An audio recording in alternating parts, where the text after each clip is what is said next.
Hello and welcome. Happy Thursday, everyone. Welcome to everyone that's watching live and also on demand. Welcome to the Dan Assel Show. We've got a new monthly series launching today. It is Thursday, the 4th of March, and it's in partnership with trade show audience engagement specialist, Expo Stars. So I'm going to be joined on the last Friday of each month by the MD of Expo Stars, Lee Alley, and we're going to be discussing trade show engagement optimization. So once again, thanks for watching live and on demand. And please, if you have any questions, comments for Lee, please put them in the chat. So I'm just going to welcome Lee. Hi, Lee. How are you? I'm good. Thanks, Dan. Thanks for having me today.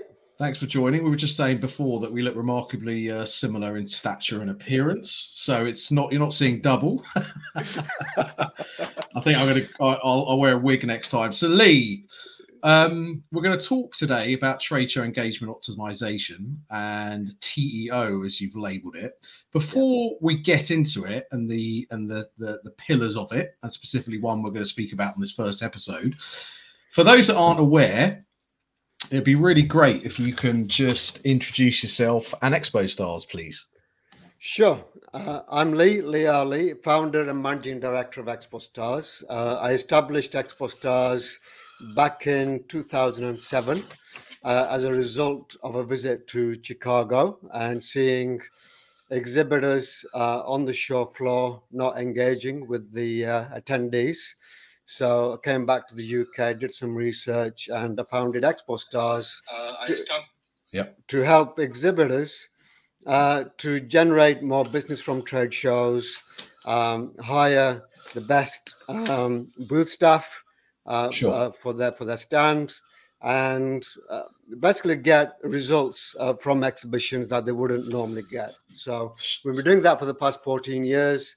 Grew the business from our bedroom all the way to having a worldwide network in 50 countries or over 2,500 freelancers. And we've been supporting exhibitors from aviation, automotive, pharma, manufacturing, food industry. So it's been quite a journey. I've got quite a few stories to tell. I'm sure that people who've met me have heard these stories, but so that's me. Fantastic. So maybe we'd do a separate podcast all about your different stories, right? So that could be maybe after the watershed. Absolutely, yeah. So thank you and congratulations on building the business over that amount of years. And again, there's also a lesson there for people that are looking to start businesses. It can be done from your bedroom. It's not just a cliche that people say. So Lee, this is exciting. We've launched a new series. This is the first of 6 that we're going to be doing initially, last Friday of every month. And it's all about optimizing trade show engagement for exhibitors. So I've read recently, and people will be intrigued to understand what you mean by trade show engagement optimization and TEO, which you have labeled. So just bring TEO to life before we get into the specifics. Sure. So the whole concept is based on the format of SEO. You're familiar with SEO. Well, everyone's familiar with SEO. Billions and billions of pounds are going into optimizing people's websites to make sure that the website is actually found. And we have the same concept. If you think about it, your stand is your website in a way. And then the audience, instead of obviously invisible faces around the world, you actually have an active audience on the show floor. So what we've got to do is make sure that the booth and the stand is visible to the attendees, and the attendees have a compelling reason to come to the booth and actually have those engaging conversations. So, and there's a lot of things that actually go behind that science. So we've called it TEO. And as you say, there are 5 pillars actually behind TEO that if they're optimized, you can actually have a successful ROI from your stand presence. Fantastic. And we're going to talk about each of those 5 over the next episodes and some more as well. I should say thank you, Ruby, for saying hello. Ruby Sweeney said, hi, Lee. Hi, Dan. Hi, Ruby. Hi. So thank you for joining us. We have quite a few people joining us live, so appreciate you giving up your lunchtime. I should remind you also that if you have a comment or a question for Lee, or you just want to say hello, then please put it in the chat. So you said there are 5 pillars, and I've got your little graphic in front of me, which I'll post up afterwards. So we've got strategy, the attendee journey, the booth staff, KPI management, and follow-up. And this episode today, for the next 10 or 15 minutes, we're going to talk about strategy. So with the focus on strategy, talk to me about what sort of things people need to be considering from a strategic point of view when they're considering exhibiting at an event. Yeah, as Simon Sinek says, is knowing your why. Okay, the first principle of a successful trade show is actually understanding why you're actually exhibiting, why you're actually going to the trade show. And not only that, but how it actually aligns with your sales and marketing strategy. And equally as important is your business growth strategy. Okay, sure. So exhibiting is a fantastic avenue to generate new business, generate distributors. So, for example, if you're exhibiting overseas, okay, not only do you get to create brand awareness for your company, but you also get to find new distributors, new customers. So, and if your strategy, your business growth strategy, is all about sales and marketing, but it doesn't actually include exhibiting, then you're actually missing out on a whole revenue stream. So I think exhibitions, what I always say to our clients, has to be a vital part of your business growth strategy.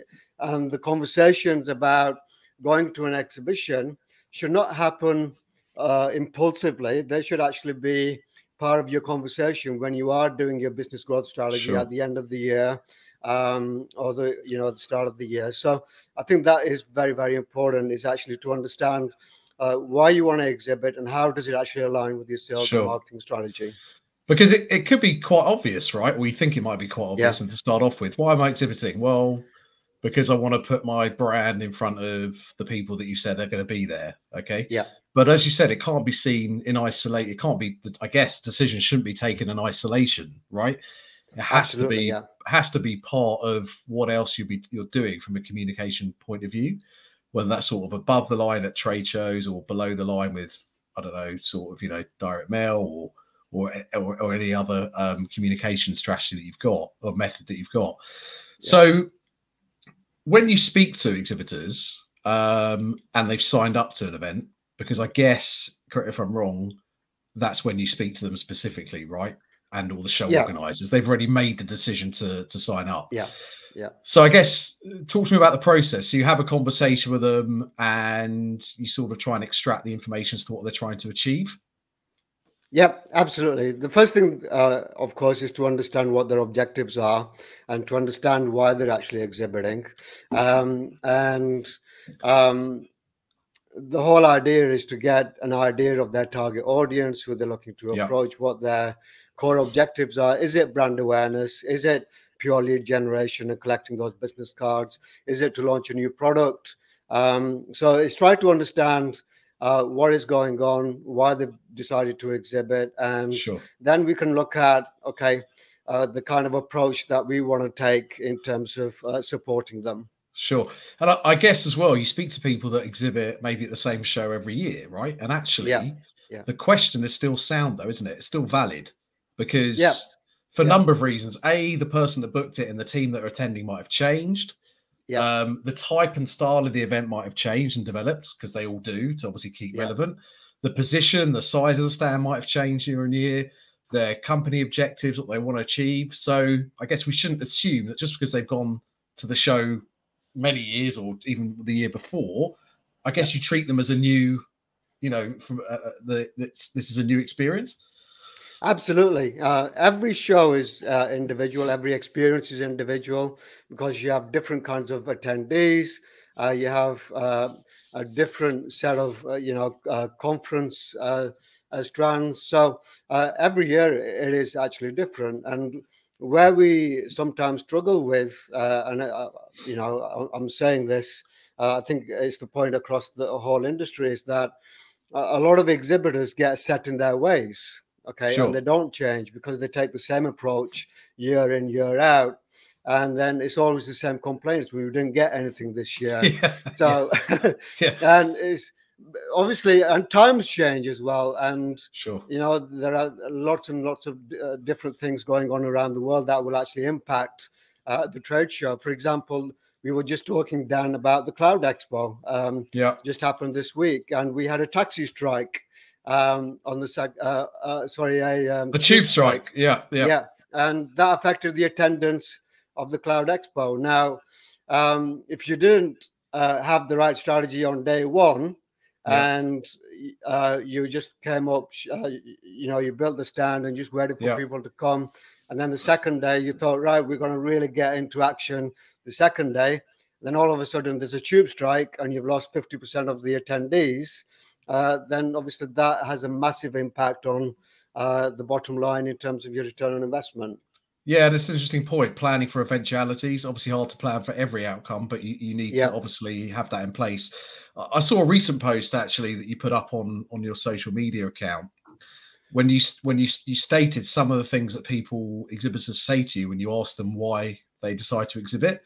I've got some down here: because we've always done it. If we don't go, what will our industry think? We got a great deal on the floor space from the organizer. Not something I did. Always stuck to rate card. And because our competitors were there, right? So, and you've said if those are the reasons why people are exhibiting, the chances are that the ROI they get is going to be not as great as it should be. Just explain a bit more about that, please. Yeah, again, it goes back to the link in terms of the strategy thing that we talked about. So if you look at those reasons, I mean, I've experienced this where a company I used to work with, where the commitment to the exhibition only happened 2 weeks before the event. Okay, so you're giving yourself 2 weeks to plan for everything, like who's visiting this show, looking at, you know, what appointments to make. Whereas if you actually had a strategy and you knew at the beginning of the year that you wanted to exhibit at these shows, then obviously you're going to be able to plan much, much better. Okay. And you can actually be proactive about the whole scenario. Whereas if an organizer comes to you and says, we've got a great deal on the show floor, you can get 50% discount or whatever it is, and then you say, yep, I'm going to go and take it. And it might be only like 3 or 4 weeks before the event. And then you're rushing to build a stand, to find the graphics, you know, to find the people, to man the booth. And you're actually forgetting the whole purpose of the event, which is what you should be putting first is your audience, and then how you're going to say hello to them. And this is what a lot of people miss when they actually go into exhibitions for the wrong type of reason.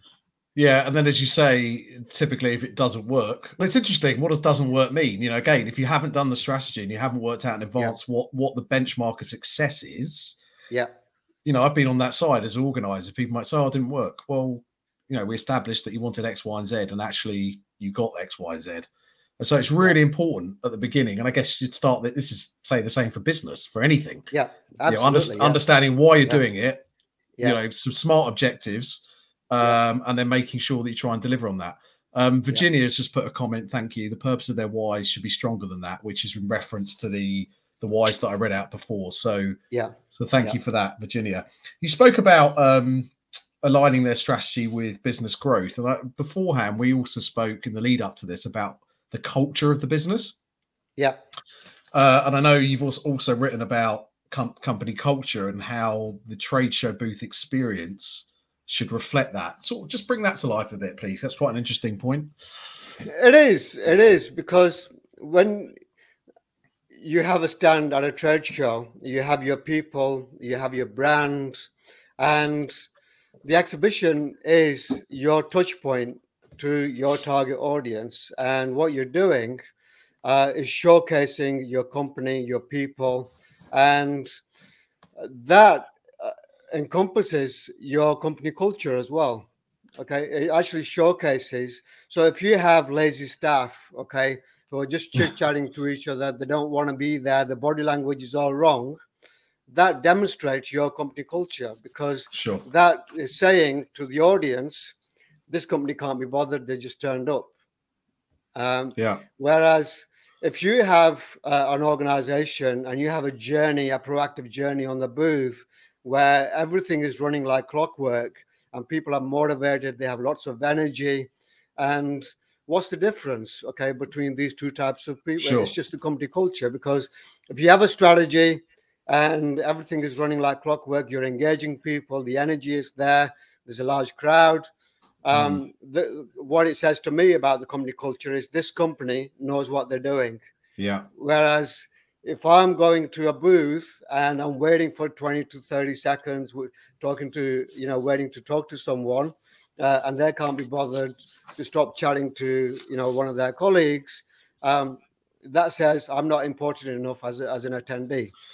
Yeah, absolutely. And we're going to talk in another episode about booth staff, but you brought it up, and it's relevant, and it's really important that, it's not for everyone, right? Being on a trade show booth, it's not as simple as saying, oh, the sales team or the marketing team or whoever, they'll just turn up and they'll be able to talk to people, because there is a right way and a not so correct way of actually approaching people. And again, you've spoken a lot about this on socials, about the questions to ask, when people pass your stand, and there is science to it, isn't there? Yeah, absolutely. There is.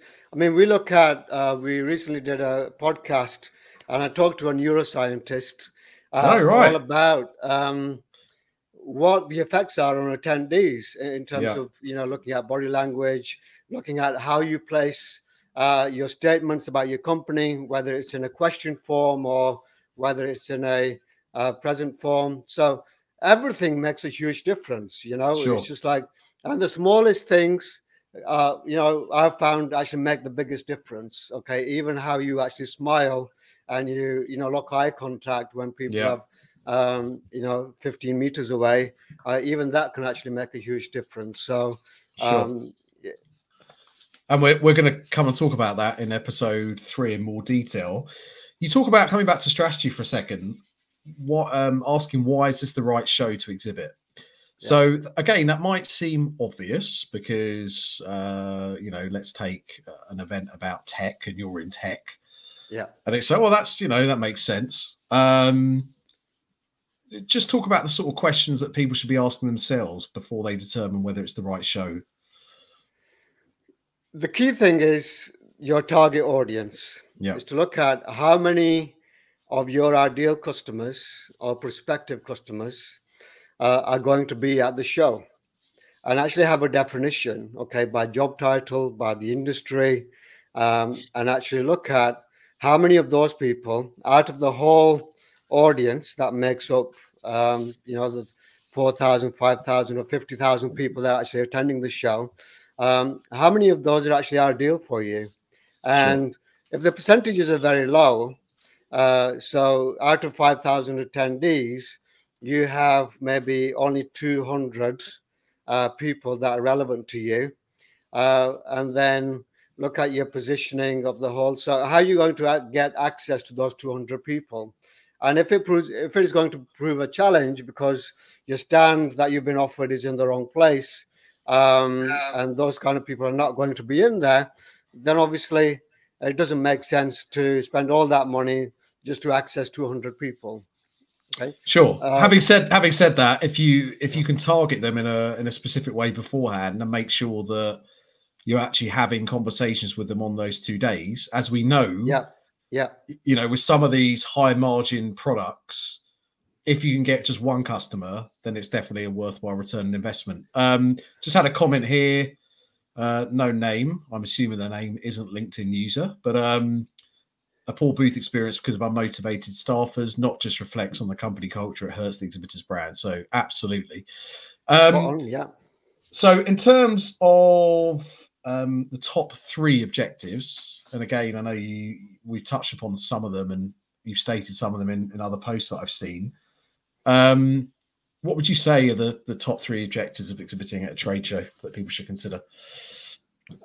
It depends on the actual business, but for me, the 3 core objectives should be brand awareness, looking at generating qualified sales leads, okay, and then looking at educating your attendees, okay, or your target audience, because according to research by CIR, around 80% of attendees go to exhibitions because they want to be educated on how they can actually improve their, work or business or whatever it is. Yeah. So it's important to actually understand that, because there's a mismatch. I mean, when we get a booth, we're talking about selling stuff, okay, because it's only natural for us to actually go out and pitch ourselves to the audience. But how many of us actually think about, okay, what are the audience's challenges and how can we educate them to actually do it better? And education should be at the heart of all exhibitors' strategy, I think. Absolutely. And thank Mike. That was Mike Timasek who put the comment on before. So thanks for confirming that. Okay. And just finally, in terms of who's implementing the strategy. So, sometimes it's quite a complex and convoluted process. You have the event manager, you have the marketing manager. So the event manager might actually book the stand on behalf of the company. The marketing manager gets involved in the decision-making process. The sales team, I found, also have a say as well, because they're the ones that want to generate the leads and build the pipeline. So in terms of implementing the strategy on the day, typically, when do you think that might start? And do you see that as a collaborative effort? Absolutely, yeah. I mean, the key thing, again, to look at in every company is who is going to lead the strategy with exhibitions, because you have 3 or 4 different departments. You might have sales, you might have marketing, you might have the executive team, for example, or you might have the event management team. So who is in charge of that? And then the other thing to understand is it a sales exercise that you're doing or a marketing exercise? Okay. And very often than not, it is a marketing exercise, but a lot of salespeople seem to think that, they're going to go along and get lots and lots of orders. And the last time I checked, none of our customers actually did any deals on the day, because it was all about building those initial relationships. Okay. So it's to look at the department that will actually have the biggest impact around the trade show. So if it's marketing, give the lead to marketing. Okay. If it's the sales team, give the lead to sales. Or if there is an executive team leading it, then give it to the executive team. But what you need to have is a clear leader who will actually put everything together and actually run with it. Because if you, as we all know the phrase, too many chefs in the kitchen. Yeah, that's why I try and stay out the kitchen. But it's and that, I think that's the same for whether it's a small or a large entity. Obviously, if it's a larger business, they're going to have maybe more people or more systems in place specifically for this experience. If it's a small company, however, someone still needs to step up and take accountability. So, listen, Lee, thank you so much. Obviously, this is the first, as I said, of a 6-part series that we're going to be doing. And the next episode, which will be on the first Friday in April, which I believe is April the 1st, we'll be talking about the attendee journey. And then after that, booth staff, KPI management, and follow-up. And again, that's part of a successful TEO, trade show optimization strategy, exhibitor optimization strategy. So I just want to thank you for your time. Obviously, if people want to contact you, what's the best way for them to do that? Best way is LinkedIn. I'm on there. It's the only channel I use. I don't really use Instagram or Twitter. Okay.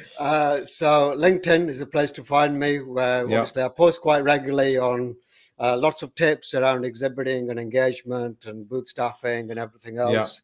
And then we also have a podcast on our website. The website link is just on expostars.com. Absolutely. Perfect. And then we've got a podcast. We've got loads and loads of great blogs on the website, and we live, breathe, and do everything else engagement trade show wise. And if you haven't found us, please do find us. Sure. And actually, you're working on a number of shows at the moment, aren't you? And what's coming up for you? Which shows are you working at? So we just finished Mobile World Congress this week. Sure. We did the Cloud Expo in London. We've got the International Food Exhibition in London coming up. We've got the Heli Expo in Dallas next week. Then there's that's what I can think at the top of my head, but we have lots in the pipeline. Yeah. Perfect. Well, which is great to see. I mean, after the last 2 years, it's been absolutely quite a journey to just to even be here and survive. And it goes to show that we're doing something right, because all our clients are coming back and engaging with us. And I think that's a sign that we are doing something absolutely good. Yeah, and also a sign that exhibitions, when done right and they get the right strategy and the right TEO in place, then it's a successful venture for them. So thank you, Lee. I'll pop you back into the green room. Thank you, everyone that's watching and listening live, and also those that get the show on demand. The next episode will be the first Friday in April, which I believe is April the 1st at 1 o'clock. And we'll be concentrating on the next part of the strategy to increase trade show booth optimization. Thank you so much for watching.